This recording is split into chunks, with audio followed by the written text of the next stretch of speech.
Welcome to video podcast number 23.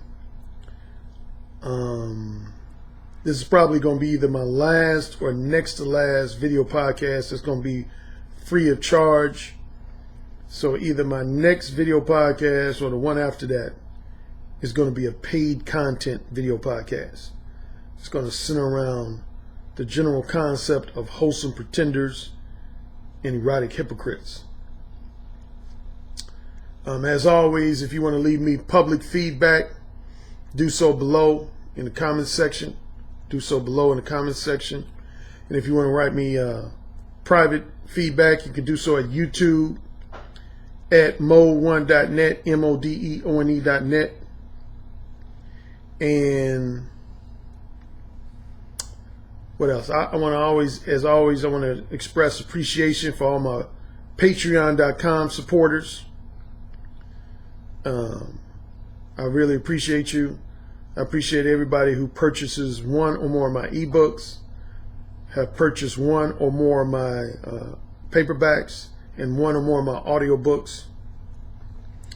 I had a young guy in my Facebook group by the name of Jay who has he wrote a review of my newly updated version of Mode 1 called Mode 1. Whisper into a woman's ear what is really on your mind. That is the new subtitle of my updated version.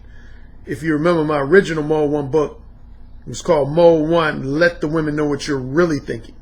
But yeah, I changed the subtitle. But this guy named Jay wrote a fantastic review of my updated book. Kudos to you, Jay. I appreciate you, man. I appreciate that. As a matter of fact, to all guys who did purchase a copy of my newly updated version of Mode 1, please leave a review. Please leave a review. I would really appreciate it. Now, of course, I would prefer it be a 4-star or 5-star review, but hey, if you only felt like it was worthy of 1 star, 2 star, 3 stars, as long as you support your criticisms with something specific and objective, I don't have a problem with that. But please, I always like for people to leave as many, ratings and reviews of my audiobooks, my paperbacks, and my ebooks as possible. For all the people who sent me donations through PayPal, I appreciate you. There's been a handful of you that have done that not only once, but some of you guys have done that repeatedly. And I really appreciate that. What else? I'm going to be in Los Angeles 1 week from tomorrow. Today is Wednesday, June 14th. So yeah, Thursday, June 22nd. I'm going to be working with a couple clients in Los Angeles. What else? Oh, congratulations. I have to give congratulations to the Golden State Warriors. They won their second NBA championship in 3 years. I like the Golden State Warriors. Now, I'm a lifelong Bulls fan, Chicago Bulls fan, but I like the Warriors. For one, their head coach is a former Chicago Bull, Steve Currie. So, yeah, kudos to him, and kudos to Kevin Durant getting his first NBA championship. This is the most, sports-wise, this is the most depressing time of the year for me, man. Everybody who know me know this. I always talk about it, man. I would say television-wise and sports-wise, man, I hate this period. Sports-wise, when the NBA season ends and before the NFL season gets going, I hate that period, man. I don't have none. Because, I watch tennis here and there. I watch golf here and there. But my main sport, baseball, I'm not a big baseball fan. I don't watch baseball until like the playoffs and the World Series. So yeah, that period between mid-June and mid-August, man, that's a depressing period for me as far as watching both sports and really TV in general, man. I just, I don't watch too much TV. Now, as I would expect, and as some of you would expect, I got a lot of interesting feedback from my last video.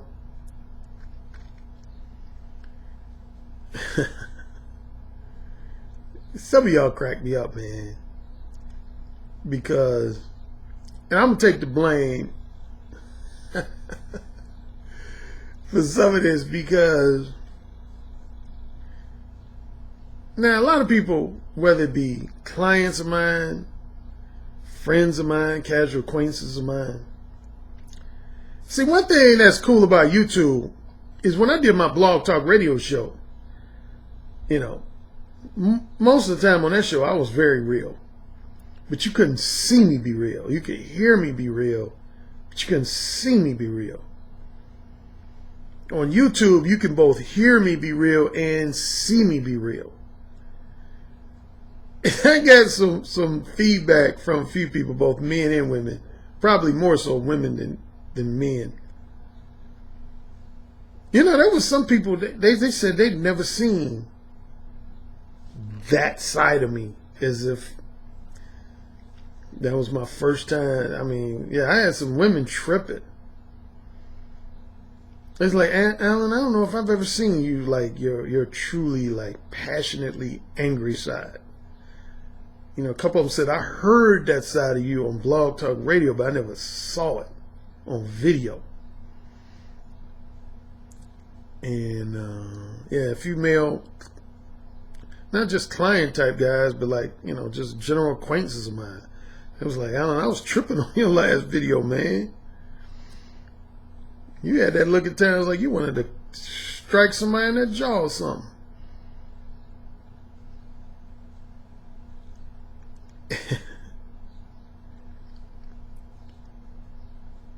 See, how do I say this? See, now, right now I'm trying to think of the politically correct way to say this. But I'm going to just be real then. See, among black people, I'm not the biggest fan of the N-word.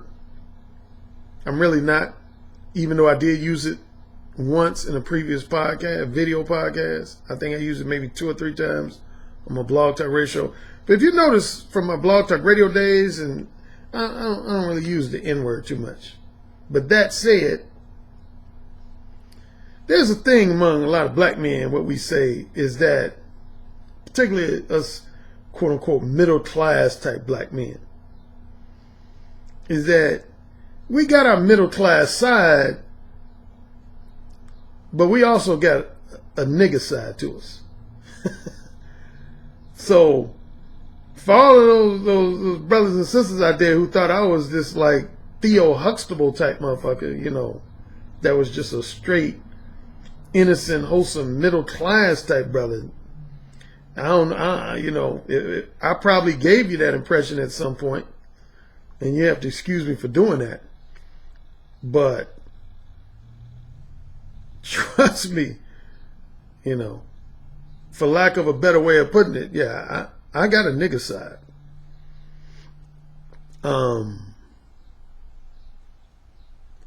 So yeah, a few people was tripping. I got to give a shout out to a couple brothers, man. I don't actually know their first names, so I can't give them a shout out. I can't remember what their first names are, man. But as you know from my last couple of video podcasts, you know, I had a recent parting of ways with a brother that I was cool with.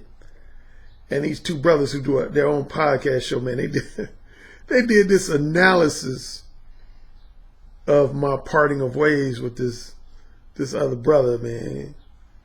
It was entertaining. Now they was off on at least 2 or 3 things, but it was highly entertaining, man. Yeah, I want to say it's called Mac City. And yeah, man, they did like an hour-and-a-half analysis of, you know, because obviously I haven't mentioned this brother's name and will continue not to mention his name for my own reasons. I don't do that thing, man. I don't like to, you know, if I'm beefing with somebody or have a disagreement with somebody, I don't like to make that shit public on my Blog Talk Radio show or my YouTube show. It's just like if I had a beef with one of my close friends 2 weeks ago, or one of my fraternity brothers 2 weeks ago, I ain't gonna come on here and tell you his name for what? Excuse me, burp number 1. Oh, you know that here I go.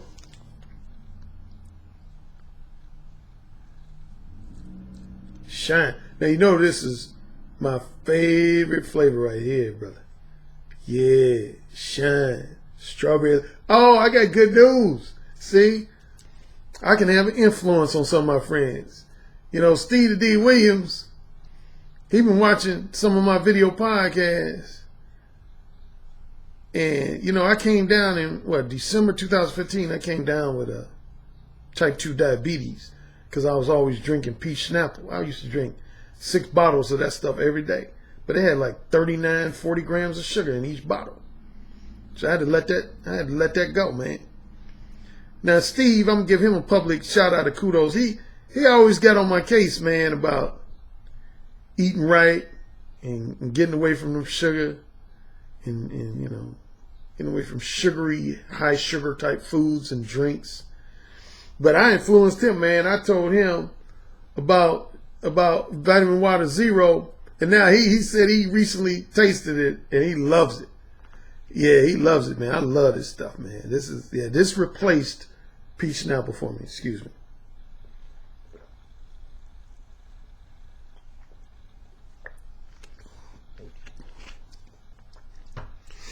Yeah, man.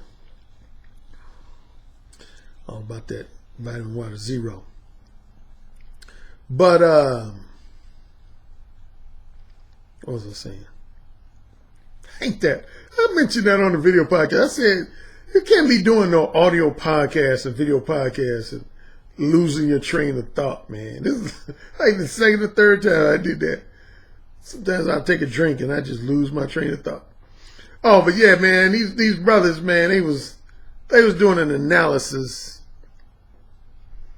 of my parting of ways with this other brother. But yeah, I was saying, man, I don't like to mention people by name, man, because I don't, you know, it ain't like I'm scared to. Somebody tried to imply I was scared. I ain't scared. Shoot, I ain't trying. Number one, I ain't trying to drive no traffic to his YouTube channel. And most of y'all, if y'all were perceptive, if y'all were to go a couple videos back, you would see me and him going back and forth in the comment section. So you'll know who I'm talking about anyway. So it ain't like it's no big secret, but I ain't gonna mention his name on here. But anyway, now here's the one thing, and I already told, I had a discussion with these two brothers on their YouTube channel. One brother said something that I totally disagree with about me and my Mo One approach. He basically said, I'm gonna be paraphrasing, but essentially he said that if he had at least one criticism of me, he feels like I do not make it explicitly clear to guys that I do consultations with and coaching with, and who just generally read my books and listen to my audiobooks, that in addition to being confident and verbally smooth and seductive, you got to be reasonably good looking. Hey, man, as I told them, and I'm going to tell you guys now, if anybody has this false impression, if you read my book, Mo One, real thoroughly, particularly at the very beginning, I want to say literally in the introduction of my 2006 version, here's what I say. Mo One is not designed to help man turn a rejecter into a reciprocator. If that's what you're looking to do, Mo One is not for you. It's not for you. And I make that clear in my book. I always make that clear. Because as you know, I got 4 general archetypes of women when it comes to communicating desires and interests, or lack of desires and interests. And that's the reciprocator, the rejecter, the wholesome pretender / erotic hypocrite, and the manipulative time waster. And I basically have told you guys like repeatedly, and this shows how you got to just repeat stuff over and over and over again. Again, see, there's a lot of pickup artists out here and other dating coaches that they will give you that misleading impression. They'll make you believe that if you read their books, listen to their CDs, watch their DVDs, and just generally follow all their advice, that you'll be able to get a woman who's completely unattracted to you to become all of a sudden attracted to you. That's what I call the magic pill syndrome. Ain't no magic pills out here, man. If y'all haven't been awakened to that reality fact before, I'm going to listen to me right now. Listen to me right now and understand that, man. Ain't no magic pills out here, man. If a woman is not attracted to you, like in any way, shape, or form, like there's nothing about you, both physically and non-physically, that woman finds attractive, then you just shit out of luck. And that's basically been the message. That's been the primary message that I've been trying to get across to you guys with my previous 2 video podcasts. If a woman is just not feeling you, she's what I would call a rejecter, then you got to accept that and move on, man. Ain't nothing you can do about rejectors, man.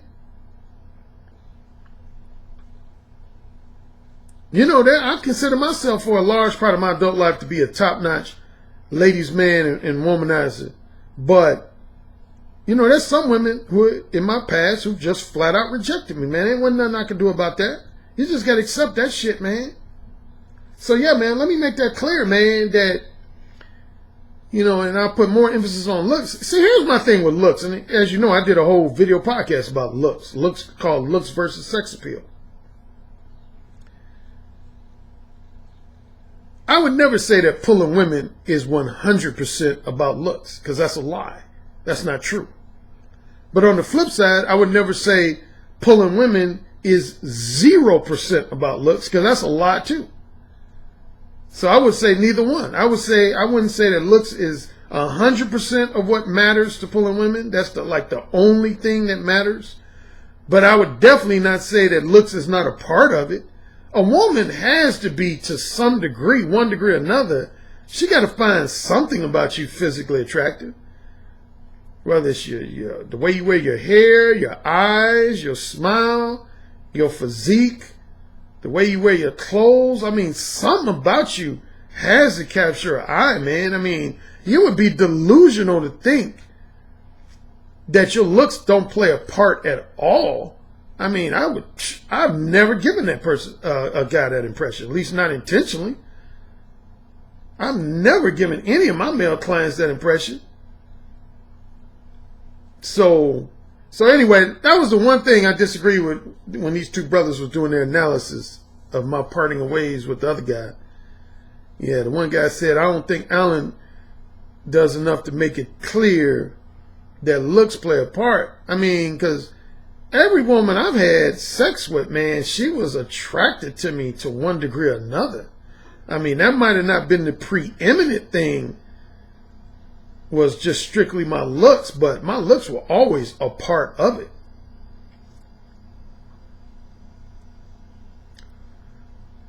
Like my brother, man, we were chatting the other day, man. My brother was teasing me, man. He said, man, he was basically like, bro, be honest, man. I've seen you get pussy when you've been chunky and, you know, a little bit overweight. But he said, you would have to admit, man, your glory days of seducing women is times when you were not only mode 1, but when you also had a very slim, lean, athletically proportioned physique. And I said, oh, no, I wouldn't deny that. I wouldn't deny that. He said, man, yeah, man. He said, like, times when you've allowed yourself to get like 30 pounds overweight, 40 pounds overweight. He said, man, I've still seen you pull women, but I ain't seen you pull women the way you do when you have a slim, lean, athletically proportioned physique.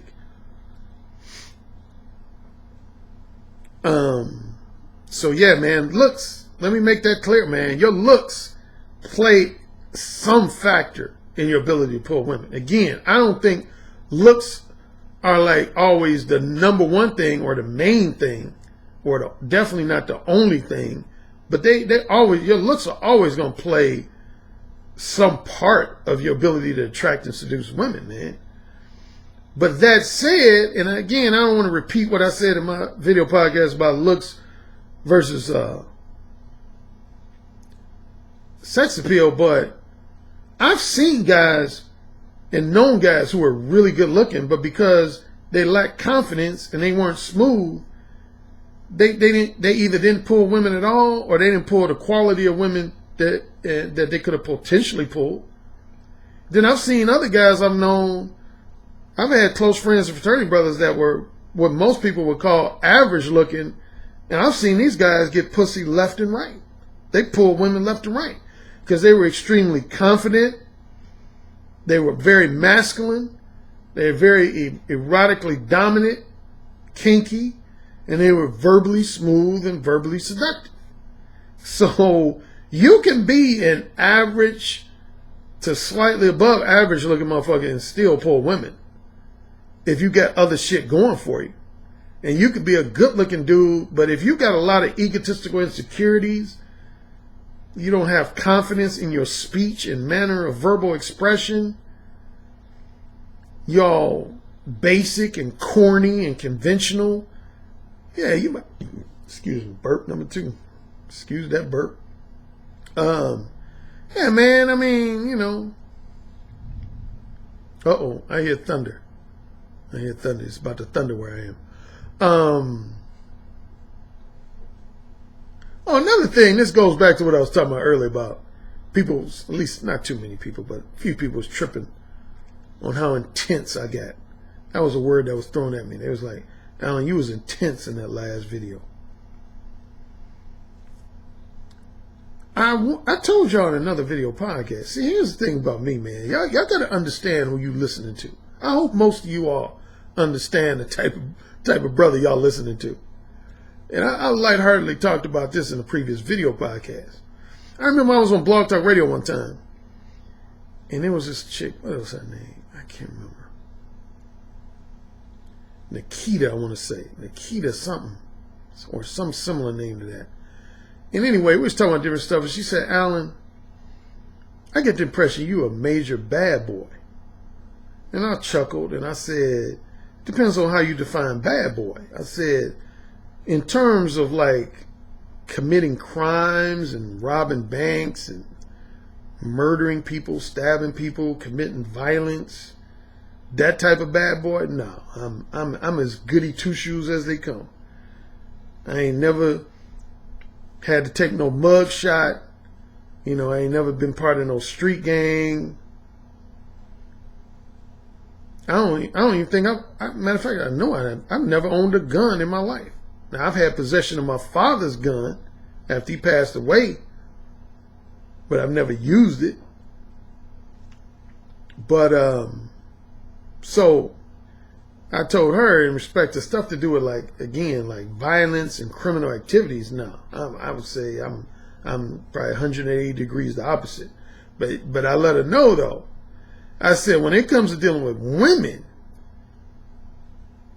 and attracting and seducing women, you know, and again, I told you guys this in the previous video podcast, man. You know, I said I've tamed down starting with my 40s and on to my 50s. But man, my 20s and 30s, man, I would loosely compare myself to having the mentality of a cold-hearted, ruthless, merciless hitman assassin, man, when it comes to seducing women, dude. You know, I actually wrote a couple of movie scripts, because if you look at my Wikipedia page, you'll see that when I lived in Los Angeles, I was pursuing a career as a screenwriter. And I wrote at least 2 semi-autobiographical movie scripts. One I finished, and the other one I started, but I never finished. The one I finished was called Hypnotized. And I pitched that to a couple studios. One I started but never finished was called Hardcore. It was simply called Hardcore. And that sums me up. Dude, man, I've shared, you guys, you long-time listeners and followers have heard me share my stories. Man, I've done some hardcore shit in my life, man. I mean, there's some stories, quite frankly, man, I've held back from y'all, man. Because I felt like some of y'all motherfuckers be like, damn, man. Alan Roger Currie, he a cold-hearted dude, man. I don't know if I want to follow him, man. He was a cold-hearted motherfucker, man. I'm talking, man, hardcore like having women suck my dick while their boyfriends was in the next room, man. Finger fucking a woman while her husband was preparing dinner for us. That type of shit, man. Hardcore shit, man. I told one story, this had to do with over the phone. This wasn't in person, but I mean, just a few years ago. This was fairly recent, probably in the last 5 years, man. I was looking for a female assistant to assist me for a speaking engagement. And this woman responded to my ad looking for it. And see, if you know me, you know I read women's voices. Real big on that, man. If I'm talking to a woman both in person and over the phone, first thing I do is read a woman's voice. If I get any hint that a woman is what I call, what's known in the BDSM world as a natural sub, I'm going to just start dominating that woman. And without getting a long story, yeah, I was talking to this sister, man. I could tell she was a natural sub. So I started making her play with her pussy and shit. I made her come on the phone. We had phone sex. Now, see, at the time we had phone sex, I didn't know she was married. Then I talked to her a second time a few days later. And see, I train women. Sometimes I train women as quickly as the first conversation. So I trained this woman to refer to me as sir. That's how I administer my dominance with women. First thing I do when I want to administer my BDSM type dominance over women is I get them to refer to me as sir instead of Alan or Mr. Currie. I have them call me sir. Sometimes I have them refer to me as King Allen. Like some guys have seen that on my Facebook timeline. Some women will post and they will refer to me as sir or King Allen. That's because those women are trained. Matter of fact, let me give a shout out to this brother living in Los Angeles named Kente Ferguson. He runs this podcast show on Spreaker called Mars and Venus. And I've been his guest I want to say 3 or 4 times. Anyway, he had me on his show, man. I had him and his female co-host tripping, man. Because I was telling them how I've had men refer their wives, fiancés, and girlfriends to me for training. And they was like, really? Are you serious? I was like, hell yeah. And see, for some of you all who said in my last couple video podcasts, I was almost defending sisters, and I'm not critical of sisters. Here's one criticism I have of sisters. Like Kente's co-host, she immediately said something to the effect of, oh, these must be white women you dominating like that. Surely these aren't sisters. Shit. If any sisters out there saying that, you don't know your own kind. You don't know your own kind. Shit. I've dominated a lot of sisters in my adult life. Matter of fact, when I got together with my fraternity brothers last October, one of my frat brothers, he said to me, man, Alan, we were reminiscing on our college days, which was like the 80s, mid-80s. And he said, Noop, that's what we call each other in the frat, Noop. He said, Noop, you was probably the first brother I ever hung around that I heard women referring to as sir. You used to have women even back then call you sir. And I nodded my head. I said, I sure did. I had the BDSM dominance in me back when I was in my early 20s, man. And these were sisters he was talking about. These weren't no white chicks he was talking about. These were sisters, man. So, yeah, all you sisters, because I've had a couple sisters say that over the years, like, Alan, I've heard you talk about how you dominate all these women. Surely these must be like white women or Asian women. These ain't. I'm like, shit.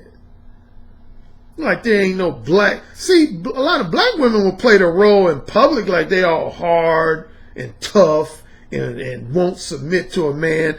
For 80 to 90% of those women, that's an act. And a lot of you brothers fall for that act. That's an act, man. That's an act. I'm telling you right now, that's a fucking act. Because I've broken down a lot of sisters and had them referring to me as sir and the king. Listen to my few episodes of my show, The Erotic Conversationalist. Shit, I don't just interview white women on that show. I interview sisters too. I'm getting ready to upload an episode in a couple weeks of The Erotic Conversationalist that involves me talking to 3 sisters. So, oh, y'all think I just dominate white women sexually, man? Y'all better wake up. But anyway, I was sharing a story. I was saying that, yeah, man, this sister, man, who I was looking at as a candidate to be my personal assistant for this speaking engagement in Chicago. The second time I called her, because again, the first time I called her, I didn't know she was married. And so she immediately answers the phone. She starts calling me sir. And then I hear this voice in the background say, who are you calling sir? Who are you talking to? Who are you referring to as sir? Now see, I'm about to reiterate some insight I gave y'all in an earlier video podcast. Remember I talked about how most women, they don't react in the same way towards all men. And that includes a lot of times their own husband, their own fiance, their own boyfriend. And this story I'm sharing with you reveals that shit. Now with him, she was basically like, shut up, go back to watching TV. See the way she talked to him? She wasn't talking to him with no deference. But he came towards her anyway. He said, who you calling sir? And I said, I said, who is that? I thought it might have been like a brother or something. She said, oh, that's my husband. I said, oh, you married? And she said, yeah. She said, yes, sir. She always referred to me as sir. She said, yes, sir. I said, tell your husband you're talking to the king. She was obedient. He said, who are you talking to? She said, I'm talking to the king. He said, what? This was a brother. He said, what? The king? Who? What? And so I heard him react, and I said, give your husband the phone. She said, are you sure, sir? I said, give your husband the phone. She gave it to him. He said, who this? Who this? I said, your wife already told you who this is. This the king. I said, you know the other day I had your wife playing with her pussy like crazy, thinking about my dick. Did she share that with you?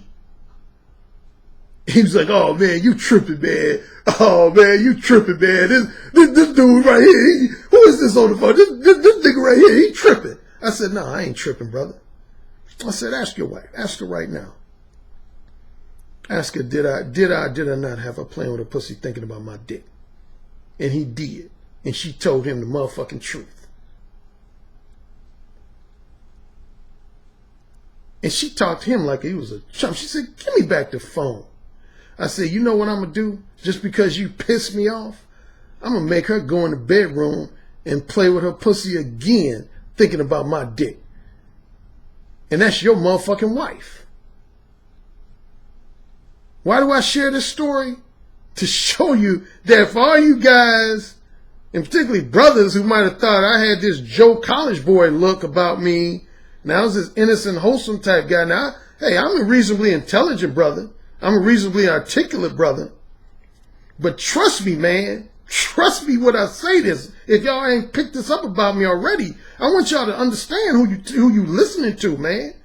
Dude, when it comes to women, dude, seducing women, getting women's pussies wet, I'm a hardcore motherfucker, man.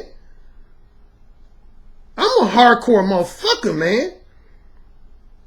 I've had women suck my dick in front of their husbands, dog. If y'all familiar with the BDSM term a bull, if you know what a bull is, shit, I'm a bull, man. So I don't know, y'all was cracking me up. Again, this wasn't too many people, but some people, again, I guess they thought I was some kind of Theo Huxtable type motherfucker from the Cosby Show because I generally come from a middle class background. But dog, man, shoot. If no other area, when it comes to dealing with women, I can hang with any street thug, any street pimp out there. Believe that shit. I don't fuck around. And just like I told this dude over the phone, man, I've done that type of shit a lot of times. I will tell a motherfucker to his face that I will fuck his bitch. Well, I'll say I used to be like that. I cleaned up my image. Again, starting with my 40s, 50s, I decided that having sex with other dudes' women would bring back too much bad karma. So, and I'm sincere about that. I don't really try to have sex with other dudes' women anymore, you know. But again, man, when I was in my 20s and 30s, oh, would not hesitate. Not for a second. As Neil McCauley said in Heat, when he said, I will not, told Al Pacino, I will not hesitate. Not for a second. Matter of fact, real quick story before I move on, also on the same lines, man. Some people often ask me, they say, Alan, did your mother and father read Mo 1 before they passed away? And I say, yeah. Now, my mother, she only read my 2006 draft. And she generally liked the fact that I was promoting upfront, straightforward honesty, but she didn't like all the, you know, she's old school, man. She didn't believe, her and most women in her generation didn't believe in premarital sex or casual sex. So she wasn't down with that, man. Like my mother, man, only man she had sex with literally in her life was my father. My father was literally, and her two sisters back her up on that. That was the only man she had sex with literally her entire life. So, you know, her parents raised her in such a way, they gave her heavy duty social programming. Most women, but she wasn't really so much the exception to the rule. Most women in my mother's generation were like that, man. They weren't engaging in no premarital sex or casual sex. So yeah, she read my 2006 version. Now my father, I showed him my like 1996, 1998, 1999 versions of Mo 1. And like my older brother, see, if you notice, man, one of my criticisms of Mo 1 when it first came out, a lot of guys said, hey, Alan, you don't include too many stories in it. We want to read some stories. Like kind of dialogue, word for word, what you said to women, what they said to you, and that type of thing. See, originally I had all that shit in there. Now, I did include some stories in Ooh Say It Again, both the ebook and paperback version as well as the audiobook. But I didn't have none of that in, well, actually, I got not stories, but examples of dialogue in my newly updated version of Mode 1. But, what was I saying? But, oh, my father, yeah, see, my father, he was like, oh, no, son. Speaking of me, my hardcore side, my father, man, he was like, in so many words, he was basically like, take this out, son, take this out. He said, because you're able to get away with this because of who you are individually. He said, but for the average guy reading your book, he was basically like, they wouldn't be able to get away with some of these hardcore seductions you include in your book. You know, he was just like, they just wouldn't. And my brother essentially told me the same thing. He was like, you know, you gonna have dudes thinking they could be you, Alan Roger Currie, and they can't. They can still be Mo 1 in their own way, but they can't be Mo 1 just like you. You know, because my brother was like, you know, you've had some straight up balls out seductions with women. Some hardcore shit. You know, that's why I haven't been able to fuck women like in public places and shit and get my dick sucked in a grocery store.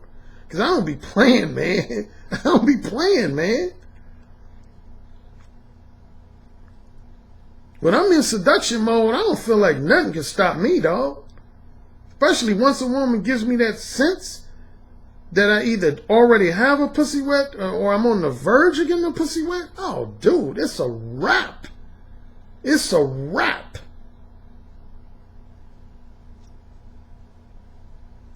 But here's what I wanted to talk about today. And where, see, damn, I'm already at 40 minutes. God, dog. No wonder people say I ramble and rant too much. So what? That's who I am. But related to a couple of my last, you know, I don't want to keep harping on this parting of ways that I had with this other brother, but one of the things that did lead to this was to do with this guy that a lot of you all are familiar with, Elliot Rodger, the guy who killed all those people in Santa Barbara in 2014. Now, I recently got some feedback where a guy said, Alan, you always say that in your role as a professional dating coach, you always want to understand how beta males think, some of our challenges, some of our obstacles we have to overcome.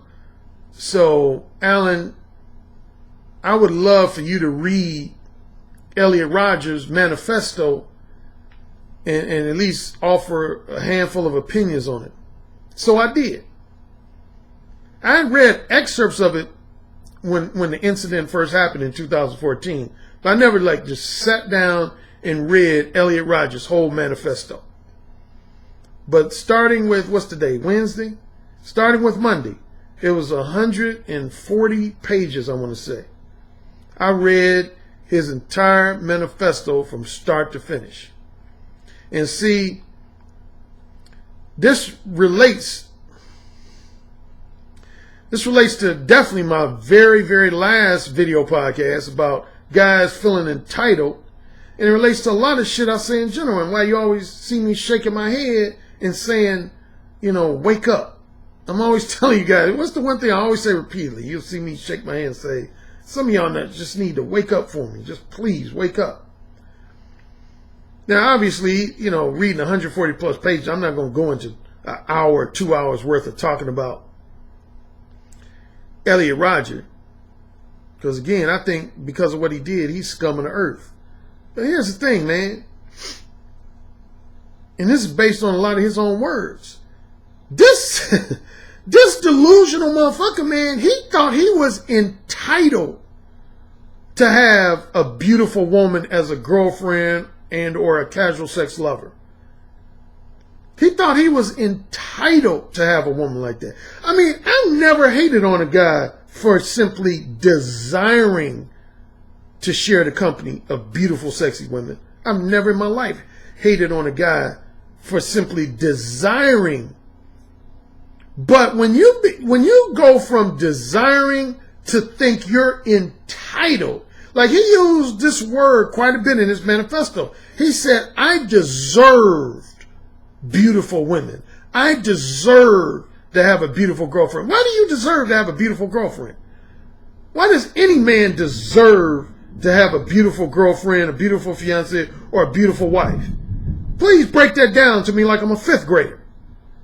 It ain't no man walking this earth that deserves to have shit. Some of y'all better wake up before you follow his path. Y'all better wake up before you follow an Elliot Rodgers path, man. I'm trying to help y'all get out of those delusional fantasies, man, and delusional entitlements. Ain't nobody entitled to, man, you ain't never entitled to any woman's romantic or sexual companionship, ever.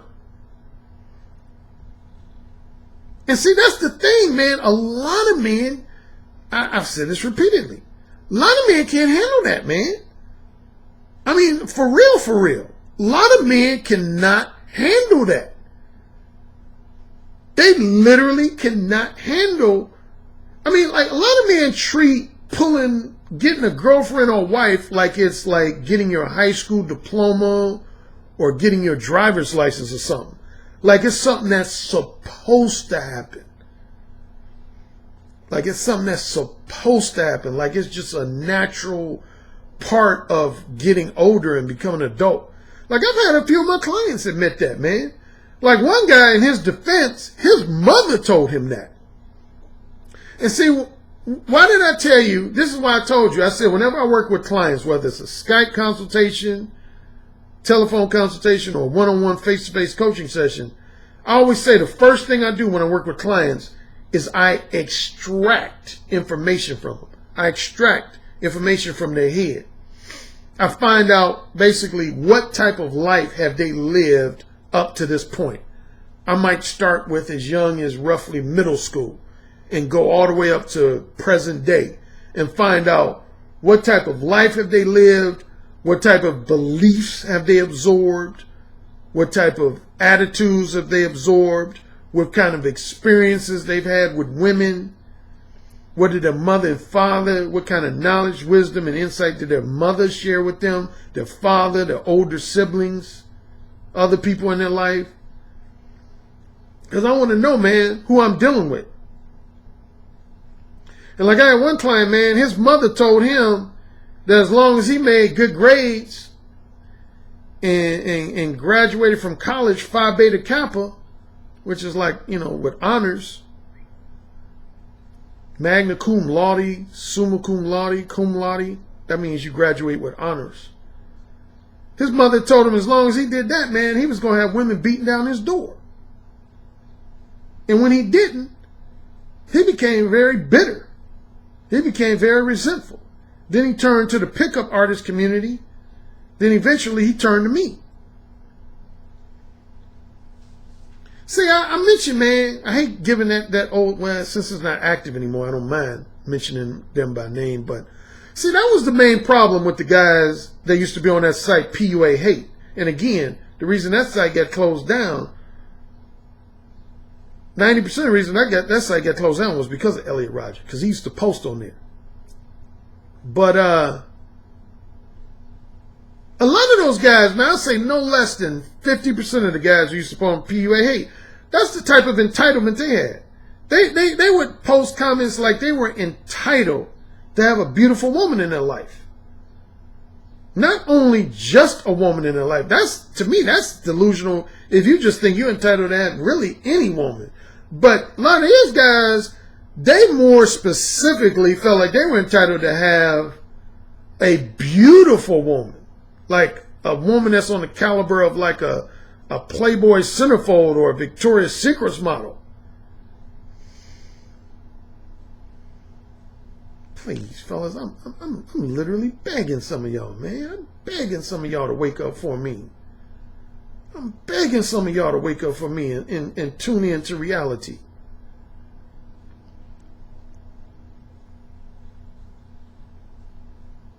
Here's the deal, man. Let me break some shit down, some more real shit for you.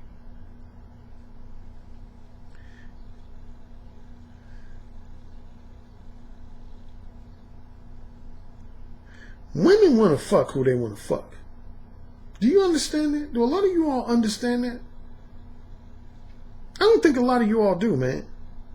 Women want to fuck who they want to fuck, man.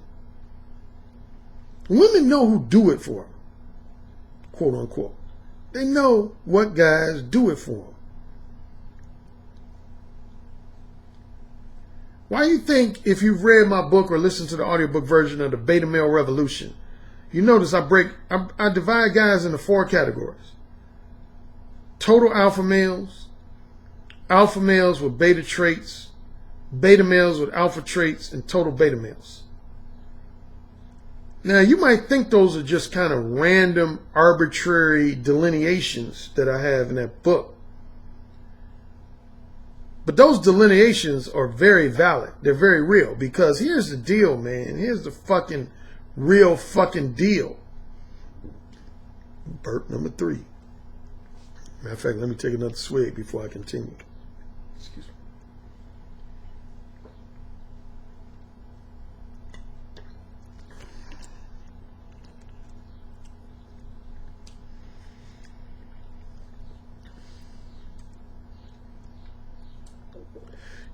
I'm sure in previous video podcasts and in my books and on my previous blog talk radio show, you always hear me plug this term, genuine interest.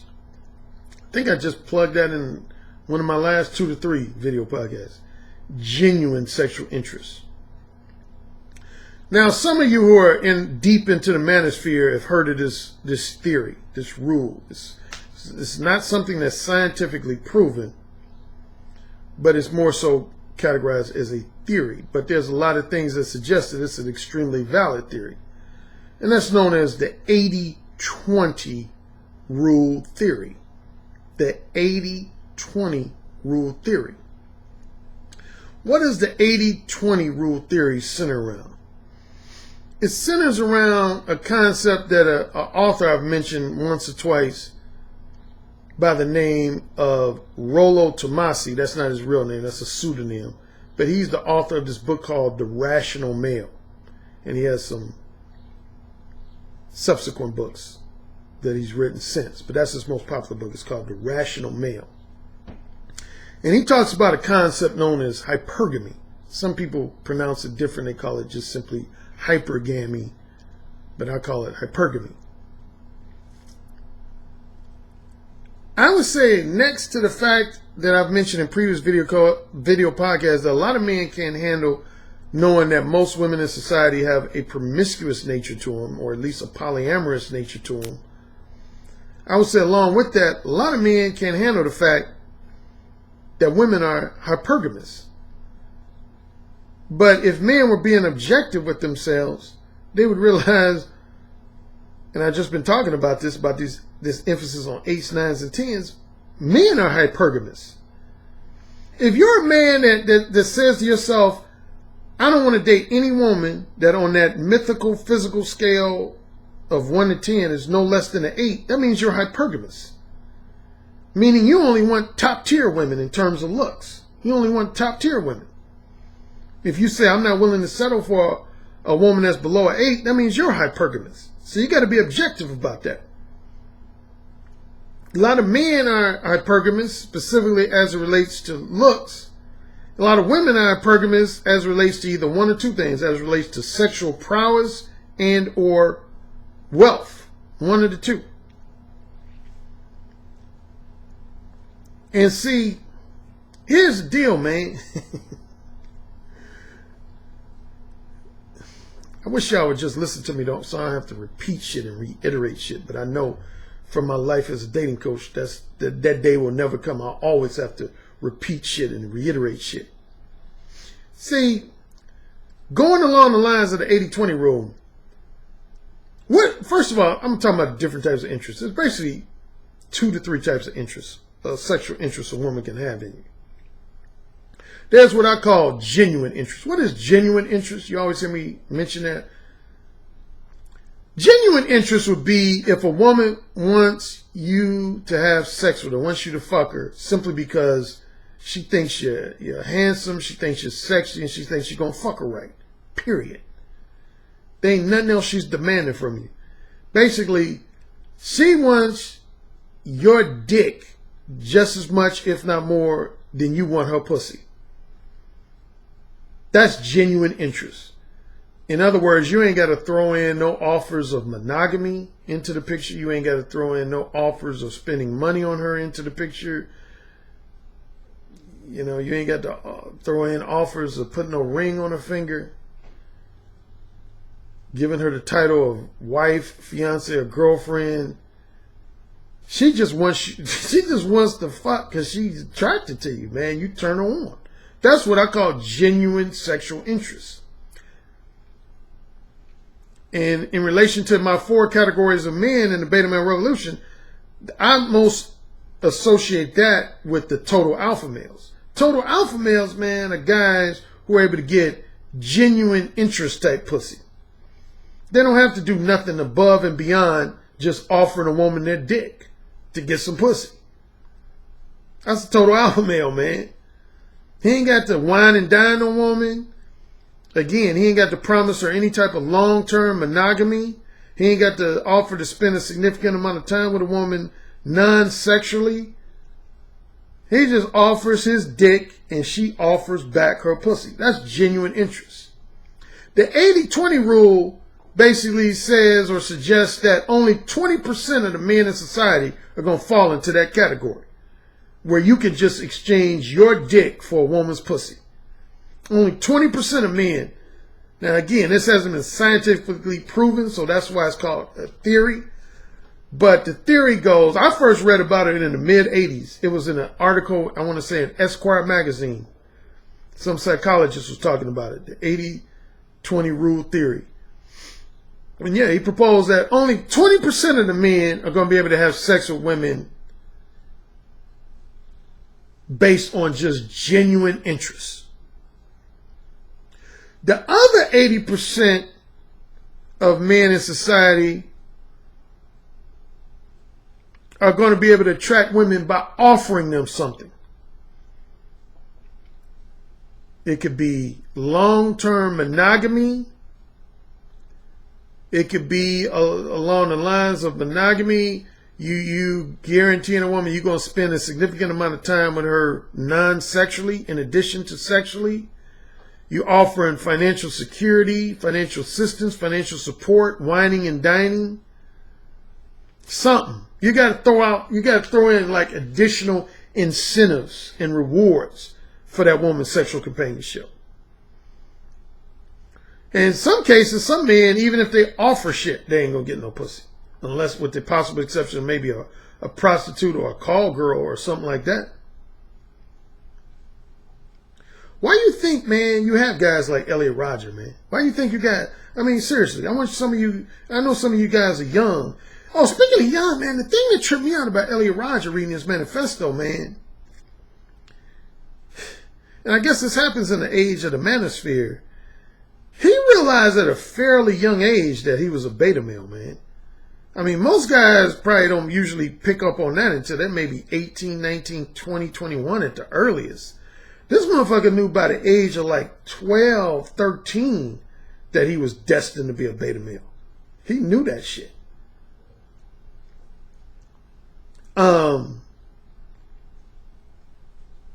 But why do you think you got guys who become like serial killers of women? Become rapists, date rapists. Guys who turn to doing things like drugging women to get sex with them, or getting them sloppy drunk so that they can have sex with them, or just all kinds of other foul shit. Why do you think that is? You think that's just random? Ain't no rapist born a rapist. Ain't no dude born a serial killer. Now, true enough, there might be some guys who are born with some degree of mental illness, but here's what happens, man. I mean, again, man, under the category of me keeping shit extra real with y'all, man. Remember, I harshly told y'all in my very last video podcast, you know, this is the type of real that my brother doesn't really care for. He says, man, I don't like it when you keep it too real, man. You need to hold back on some of your shit. But I had to make a point with my last video, and I'm making it in a more mild, cool, calm, collected manner in this video, man. Some of y'all ain't gonna never have no Victoria's Secret model on your arm, man. I'm just, you know, without raising my voice or cursing at you, man, I'm just letting you know that, man. Some of y'all ain't gonna never have no Playboy centerfold on your arm, ever. Like, literally, from now to the day you die. You never gonna have that type of woman on your arm or in your life. With the very possible exception of if you become a millionaire, or in some cases a billion. Speaking of money, why do you think a lot of guys are so competitive in the business world? You think that's just like random? That's one of the things, if you read the book Think and Grow Rich, you'll understand. Man, that's one of the reasons why guys are so competitive. The comedian Dave Chappelle broke this down in a comedy bit. He did it in a real comedic way, but he still broke it down, man. Half the reason why a lot of guys are so ultra competitive when it comes to achieving like career success and financial success is because a lot of guys realize early on, man, that they ain't going to be able to get quality pussy just based on a combination of their looks, their personality, and their seductive charm. They realize that shit. So they know that the number one compensator for that is career success and wealth and fame and power and that type of shit. That's why motherfuckers are competitive with that shit to the point where they kill each other over that shit. I mean, let's put it in these simplistic terms, man. Let's say you had an island. Let's say you was running the island. Let's say, for the sake of this fictional scenario, you already got your woman, so you ain't trying to sweat over getting no woman. You already got a woman because you're the organizer of the island. Okay? Now let's say you invite 10 men, random single men, to stay on this island for 6 months, and you invite 10 random women to stay on this island for 6 months. And your ideal objective is for those 10 random men and 10 random women, burp number 4, to come together and end up formulating 10 couples, 10 romantic couples. That would be the ideal situation. Okay, you got that? Now on paper, that sounds great, doesn't it? It would promote the idea of marriage, and more specifically, monogamous marriage, and everybody lives happily ever after. Now, don't you think there's some factions of this very society who would like for things to work out like that?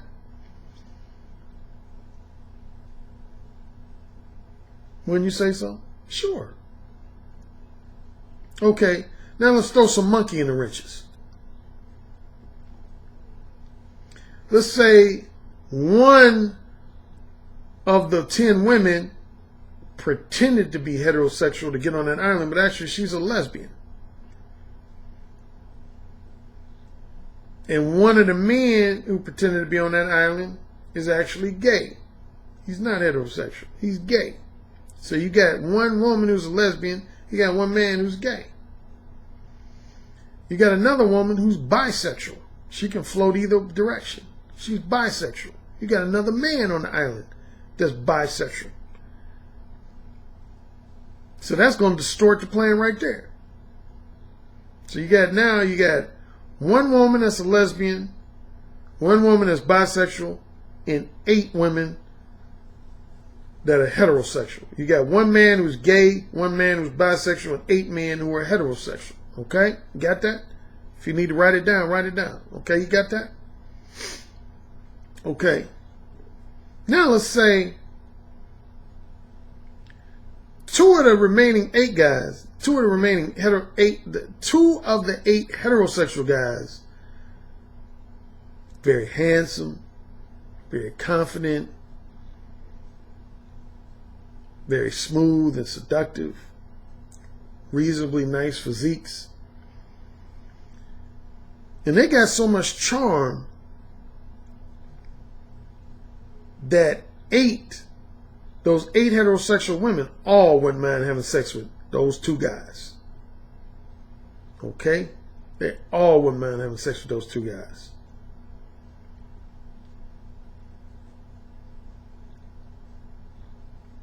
You got that? So you got 2 of the heterosexual guys that have the potential to just be players. Got that? Again, write it down if you need to follow me, man. Okay. So now you got 6 other heterosexual men. And out of these 6 other heterosexual men, 3 of the men approach 3 of the heterosexual women and say, I know how to accumulate resources on this island for survival. Food, shelter. I'm really good at accumulating resources. And I will offer these resources to you in exchange for you promising me that I can have you as my exclusive romantic and sexual companion. And 3 of the heterosexual women agree to that. You follow me? Now keep in mind that even these 3 women that agree to these monogamous relationships still find those other 2 player type dudes very attractive and very sexy and seductive. Then finally the remaining 3 heterosexual dudes, man, they just don't have what it takes, man, to connect with any of those heterosexual women on the island. They flirt with them constantly. You know, some of them act like they cool with just being their platonic friend. But when it all said and done, man, ain't none of them heterosexual women trying to give these guys no pussy. So one of the 2 player guys says, he talks to those 3 guys who can't get no pussy. He says, I'll tell you what, man, I can fuck any one of these 8 heterosexual women. If you give these women some resources, I'll make sure that you're able to fuck them at least once a week. But those women are going to give me a cut of the resources that you provide for them. These guys say, oh, cool. Well, no, let's say 2 of the 3 say, cool. But one of the heterosexual guys, he says, no, I'm not going to provide resources just to get erratic or occasional pussy. And he starts flipping out. He starts threatening to kill some of these women, as well as some of the dudes who getting laid more than him. Did you follow that fictional scenario? Pause the tape, rewind it, write it down if you have to. Did you? Because I'm going to tell you something. That might seem like a overly simplistic fictional scenario. But as it relates to dating and relationships in real life, real world type shit, not the delusional fantasy world shit, but real life shit. See, I just broke down the game for you, the game of life as it relates to dating relationships. See, you had one motherfucker on that island that was a straight up pimp. But he empathized with the guys who couldn't get no pussy. So instead of keeping all the pussy for himself, he gonna let them distribute pussy here and there to guys in exchange for some resources. That's what you have. That's why you have pimps, man, in real life. Pimps, they know they can attract a lot of women sexually. But they decide to be an entrepreneur about it, and they know that there's some guys that are struggling to get pussy. Particularly non-monogamous pussy. So they know how to make money off that shit. Then you had that other guy who was kind of in that top 20%, man. If he chooses to, he can fuck all eight of those heterosexual women on the island, probably the bisexual woman too.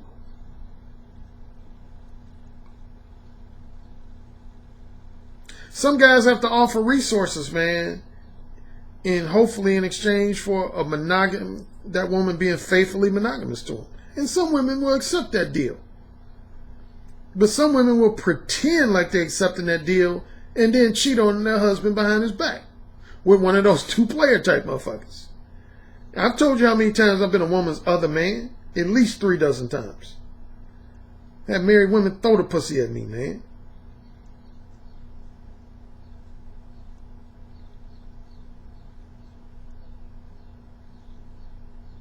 So I'm going to assume that 95% of y'all woke up a few video podcasts ago. Particularly when I came out with the myth of the prudish monogamy on the good girl. I think, that woke a lot of my guys up. And I think most recently my very last video podcast about entitlement woke a lot of you up.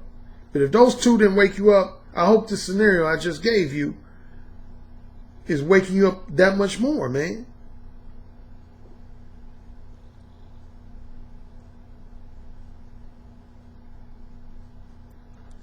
Ain't all of y'all gonna be able to get some pussy because you asked for it.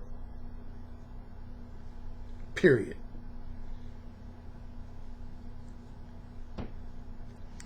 So you can, when it comes to getting laid, you can divide guys into 3 general categories, man. Some guys gonna be able to get laid just because they want to get laid. Just because they tell a woman they want to get laid, they're gonna be able to get laid. They ain't gonna have to, again, they ain't not gonna have to promise any type of long-term monogamy. They're not gonna have to promise any type of time spending with a woman. So if I had to break it down in terms of the 4 types of guys I talk about in my book, The Beta Male Revolution, total alpha male, that's a guy who just is going to get pussy just because he's offering dick. Period. Ain't no added incentives or rewards that need to be offered. He's going to get some pussy simply because he's offering dick. Alpha male with beta traits, that's a guy who has an above average degree of sex appeal with women. And he's going to get his share, but he's also very relationship oriented. He wants that one woman that's considered his special woman. See, like a total alpha man ain't looking for no special woman or wife, or he ain't looking for that one chick, But alpha male with beta traits is looking for at least one woman to be their special woman that gives birth to their children and helps them raise children. And so he's going to tone down or suppress some of his alphaness just so he can make a long-term relationship work. A beta male with alpha traits is a guy that if he ain't offering incentives, rewards, and resources, he ain't going to get laid. Period. He ain't going to get laid. He got to be offering something. He got to be offering long-term monogamy. He got to be offering financial assistance, financial support, financial security. He got to be offering to spend time with women just as much, if not more, non-sexually than sexually. He got to lay some serious, he got to lay some shit on the table in addition to just, a beta male with alpha traits is never going to be able to get pussy just by offering dick. Ever. Ever. He just, he just won't be able to do that. And a total beta male is a guy who either because he doesn't have anything to offer, he ain't really going to get laid, or even when he might have a few things to offer, but even when he offers things to women such as long-term monogamy and access to his financial resources and material possessions, women still don't want to fuck with him. I wrote an article on Examiner.com when I was writing for them called "The Most Dangerous Man Walking Around in Society is the Romantically and Frustrated Beta Male." And Elliot Rodger and George Soldini proved my point.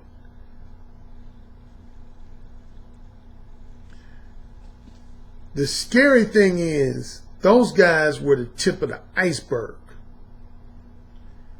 There's a thing in the manosphere now known as red pill rage. Red pill rage. And some of you guys are experiencing red pill rage because you thought that, yeah, it was going to be an entitlement for you to pull a beautiful bride and beautiful girlfriend, but you slowly but surely realize, and that ain't how life goes, because that ain't real. That's shit that happens in the movies where everybody ends up with the beautiful girl at the end. That's movie shit. That's TV show shit. That ain't real life. In real life shit, some guys don't end up with a woman. Some guys don't even end up with an average looking woman. They end up jacking off for the rest of their life.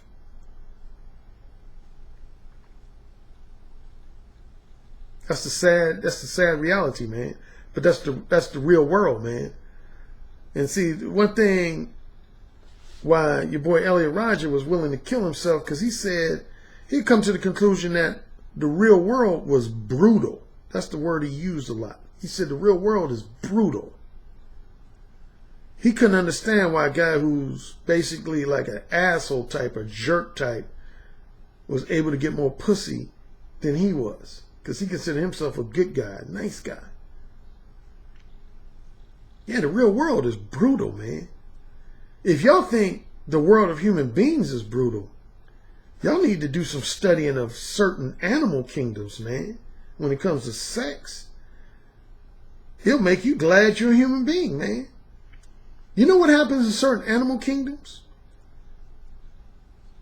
If you say a beta male in certain animal kingdoms, you don't get sex for your entire life. Like ever. Seriously. Like ever. And well, I guess you can argue some human beings go through that. But yeah, man, I've read up on animal kingdoms, particularly as it relates to the alphas and the betas and that type of thing. Man, dude, there's some male animals that go through their whole life, man. And the females of that animal kingdom only get a pussy to the dominant alpha males, man. If you're a dominant alpha male, you either don't get any pussy at all, or you only get leftover pussy. Pussy that basically the dominant alpha males don't want anymore. Doesn't that sound like some elements of real human life? That's the only pussy they get, man. Is either no pussy at all, or only pussy that dominant alpha males had first. Here's the most brutal thing, though, that I don't think this happens in human world. Right? Now, I mentioned I've been a bull before, but damn, dude. In the animal kingdom, man, if a dominant alpha male sees a beta male even attempting to have sex, he'll just, figuratively speaking, be like, motherfucker, get out of here. If this was your girlfriend, I own this pussy now. Get out of here before I whoop your ass. I own this pussy now.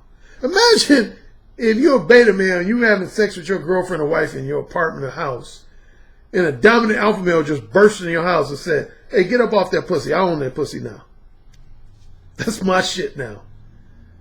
Get out of this house. I'm taking over your house. This is my pussy now. That's the shit that happens in certain animal kingdoms, man. And that's why Elliot Rodger killed himself. He killed other people and then he killed himself because he couldn't accept how brutal.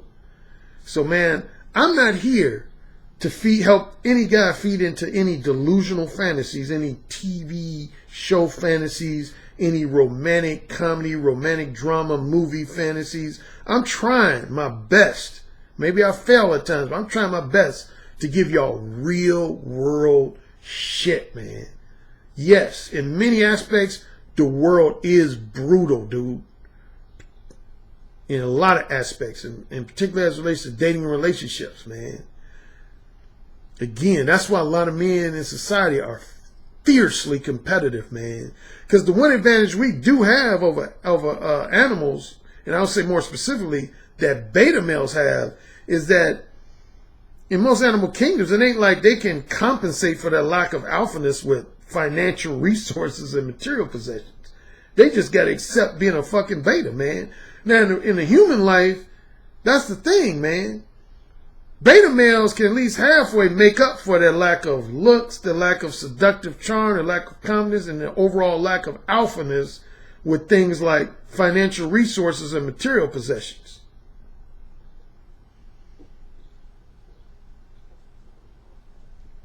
Now, where I fit in is that there's some guys who have the potential to be more alpha, and they just don't realize it.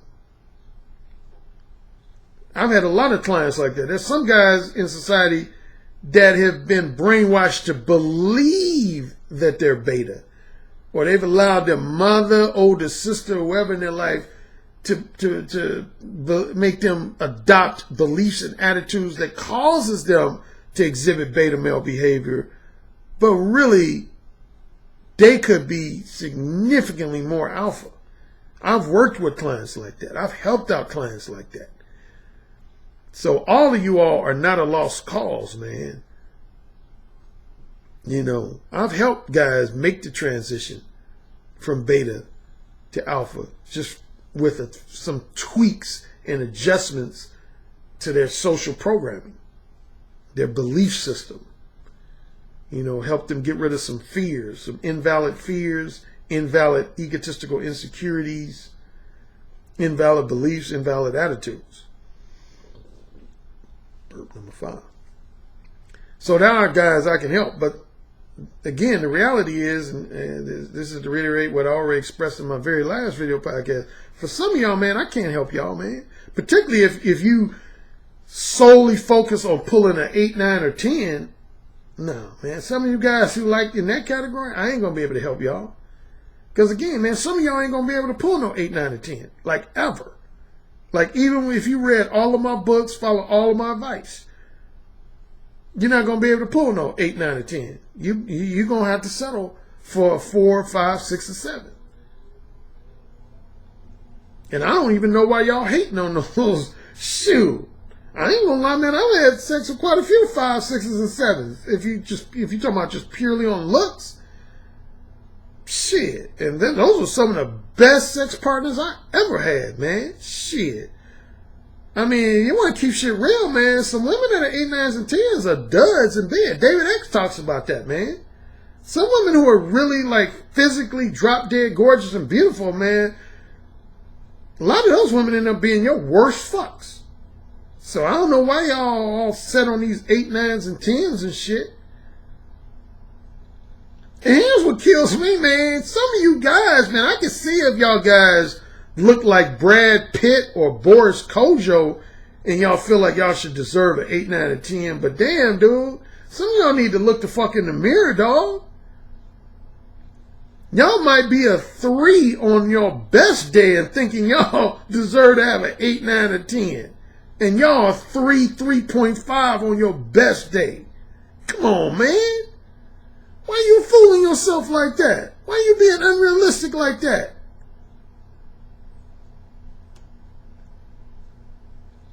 Y'all ain't gonna get no genuine pussy like that. Y'all get that paid for pussy. Shit, just about any motherfucker could get paid for it. But that's why I don't put too much stock in the money thing, man. You know, guys try to debate when they say, Alan, it's not about being confident or verbally smooth. It's about how much money you have and what you own. I would say half yes and half no. It depends, again, it depends on if you're looking for women to have sex with you genuinely or what I refer to as manipulative and or materialistic interests. Yeah. If you got money and material possessions, you're going to be able to attract women to have sex with you due to just like a prostitute or a call girl, a erotic escort. They're not having sex with you because they're genuinely interested in having sex with you. They're having sex with you because you're paying them money. They want to get that money out of you. So of course they're going to fake sexual interest in you to get that money out of you. I mean, duh. Shit. So for you guys who say money, and I've said this repeatedly in my previous video podcast, you guys who believe that money is the number one key to pulling women, if you're looking for a woman to have sex with you because she's trying to get something out of you, then yes. Duh. Yes. If a woman's looking to get her bills paid, hell yeah, she'll fake sexual interest in you to get her bills paid. She'll fake some orgasm with you. But I almost guarantee you that there's a greater than 50% chance that if that woman shares the company of a motherfucker that just does it for her naturally, she's gonna fuck that motherfucker for free. All these women who are sugar babies that are fucking sugar daddies, I guarantee you that there's another motherfucker in their life that they fucking for free. Trust me, I've been that dude. I've been the dude that a woman was fucking for free while she was fucking another motherfucker for money. I've been that dude, man. So I know what I'm talking about. All the women who I was their other woman, I wasn't spending no money on them. I wasn't whining and dining them. I wasn't giving them no materialistic gifts. I was fucking them for free. But the dude who they was hooked up with, whether it be the husband, fiance, long-term boyfriend, yeah, he was either doing one or two things. He was either spending a lot of money on them and or he was spending a lot of time with them non-sexually. And I wasn't doing either one of those two things. So, I mean, if you want to just get pussy for the sake of getting pussy and you think money is the way to go, I ain't mad at you. I say go ahead. As O'Shea Duke Jackson said, man, he lighthearted and told me he wants to write a book called Mode 6, Instant Tricking in the Club. That's basically what that's called. That's what that's called in the streets, tricking. Anytime you got to spend money on a woman, spending money on a woman is a mandatory prerequisite for you getting some pussy. That's called tricking. That's what tricking is. That's not called being a pimp or a player. That's called being a trick. You a trick? That's like Charlie Sheen was a trick. You know, a lot of people used to try to suggest that Charlie Sheen, the actor, was like a player. He wasn't no player. He was a trick. He was paying for that pussy he was getting. And some other male celebrities have done that. They've been tricks. They wasn't no player. No player is whining and dining a woman to get some pussy. If you're a true player or a true pimp, you getting pussy for free. And in many cases, you got women spending money on you. Shoot, you know, at the risk of tooting my horn, man. Dude, I've had some women, not all that many, but I've had some women that took care of me. I told a story on Blog Talk Radio a couple times, man. When I lived in L.A., I had a woman who was a wealthy doctor, man. She used to take care of my ass, man. She would pay a lot of my bills, pay like half my car note. She would let me drive her Volvo. Shoot. The only thing I was giving her was some good-ass dick. I wasn't spending no money on her. So yeah, man, don't confuse a guy being a trick with a guy being a player and or a pimp. You know, again, a pimp, that's a guy who not only can get a lot of pussy himself, but he recognizes that he can make money off of sharing the women who want to fuck him with guys who really can't get no pussy. He has women financing his lifestyle. He don't pay for shit. He has the women, his hoes, man, buy his car, buy his clothes, buy his jewelry. A player's motherfucker, like, and I'll get to my end because I'm getting too long now. But similar to being a pimp, one thing, if you guys read my book, Who Said Again, or listen to the audiobook, pay attention to Verbal Seduction Story number 6. I've been a wing, what's known as a wing, short for wingman, with many guys. Now, there's a few different descriptions, definitions of a wingman, but when I talk about being a wing, now I'm definitely going to do a little tooting on my horn here. Dude, some of my close friends will tell you, I've gotten some motherfuckers more pussy than they've been able to get themselves. I can't tell you how many guys will call me up and jokingly say, man, Alan, I love you, man. You are my dude, man. You know, or to use the N-word again, some of my black friends will say, dude, you are my nigga, man. Why would they say that? There was a commercial, beer commercial, where this guy says to his father, I love you, man. I love you, man. And that's what guys would call me. They say, man, I love you, man. Why was they saying that? Because not only have I used my confidence and verbal smoothness and verbal seduction skills to get pussy for myself, I've used my verbal seduction skills to get pussy for close friends of mine.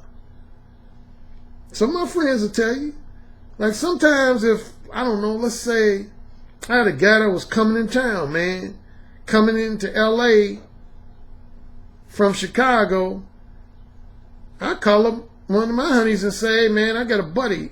I would say, you know, I got a buddy coming in from Chicago. I want you to hook him up. And they would say, yes, sir. I'll do it for you, daddy. And they would hook up that dude. Or other times we might be at a club or something, man. I would be the one talking dirty to the woman, but I would redirect her to my friend to actually fuck. That's what Verbal Seduction Story number 6 and Who Said Again is about. I've done that a lot of times with dudes, man, where I winged them. Yeah, I got them. And again, what that means is I've gotten guys pussy based on my verbal seduction skills.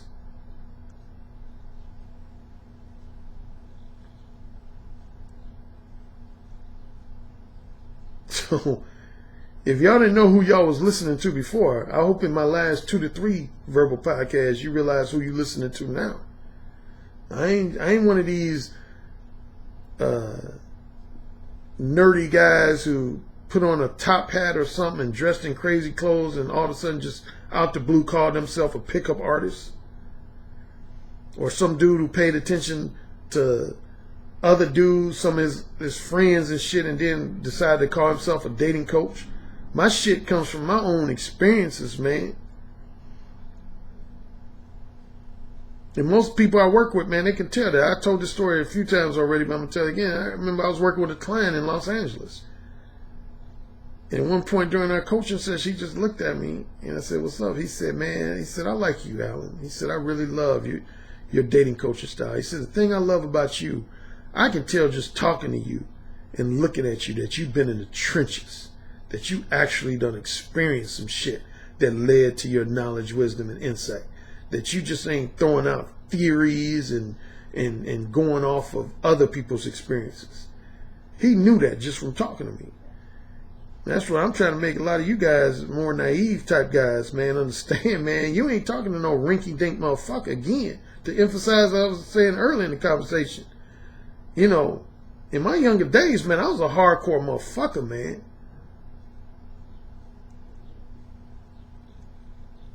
I would fuck your girlfriend in the basement of your house while you was upstairs preparing dinner for us.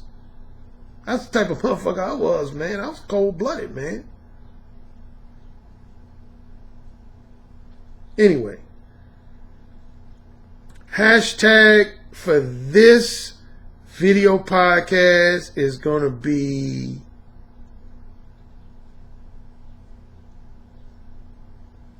wake up, fellas. Wake up, fellas. Yeah, that's the hashtag for today. Again, I think 95% of the guys who listen to me, who's listening to all my video podcasts, If they weren't awakened by the first one, the second one, or the third one, I think surely they've been awakened by now. But there's still that small, I think 5% of guys who listen to me, y'all still ain't awake. Y'all still don't understand the realities of life, man. See, that's one of the reasons why a lot of street pimps will say the game is to be sold, not told. Not just because they're greedy for money, but because a lot of motherfuckers who know the realities of life like I do, man, one of the reasons why they ain't trying to share for free, because they don't want to traumatize some of you motherfuckers, man. Because obviously, Elliot Rodger, again, he's a classic example. He was traumatized by the realities of dating and relationships. And he was traumatized by the fact that alpha males are going to always have an easier time getting pussy than beta males. He couldn't accept that. He literally couldn't. He couldn't accept that. He felt like if he was driving a BMW and wore nice clothes, that women should be flocking at him. But he didn't realize, man, he ain't had no alphaness in him, man. And he wasn't getting no pussy. Like he said in one of his stretches in his manifesto that he saw guys who had lesser quality cars than him, or in some cases no cars at all, getting more pussy. I've been there.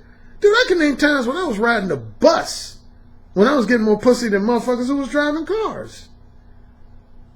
Women know who they want to fuck, man. Believe that. Accept that. Women know who they want to fuck. For those of you who feel like you do have the potential to step up your game from beta to alpha, I offer email consultations, Skype and telephone consultations, and one-on-one face-to-face coaching. I'm getting ready to do one-on-one face-to-face coaching with a couple of clients in about a week and a half from now in Los Angeles. Anyway, sorry this ran so long. I actually wanted this to be an hour or less. I did start off with a little ramble, whatever. I'll talk to y'all soon. Peace. Yes, sir. Say it again. Yes, sir. Who's the king? Alan, you're the king. Say it again. Alan, you're the king. You're dominating me. Say it again.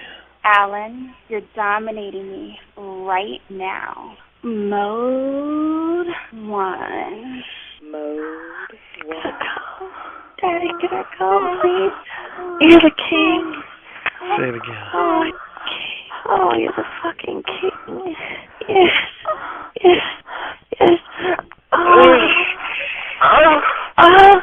You're the king, Alan. AKA the king of verbal seduction. You know, it's the tone of your voice, how seductive your intonations are, the vibrations that you could just reach out over the phone lines and stroke a woman's breast just by the sound of your voice, how you could make her pussy so wet just by the sound of your voice.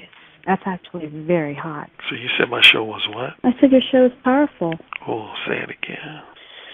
Your show is powerful. I bet the king would fuck me really good. Oh, yeah. Who's the king? Alan Roger Currie. Oh, yeah. Who's the king? Alan Roger Currie. The king. The king. The king.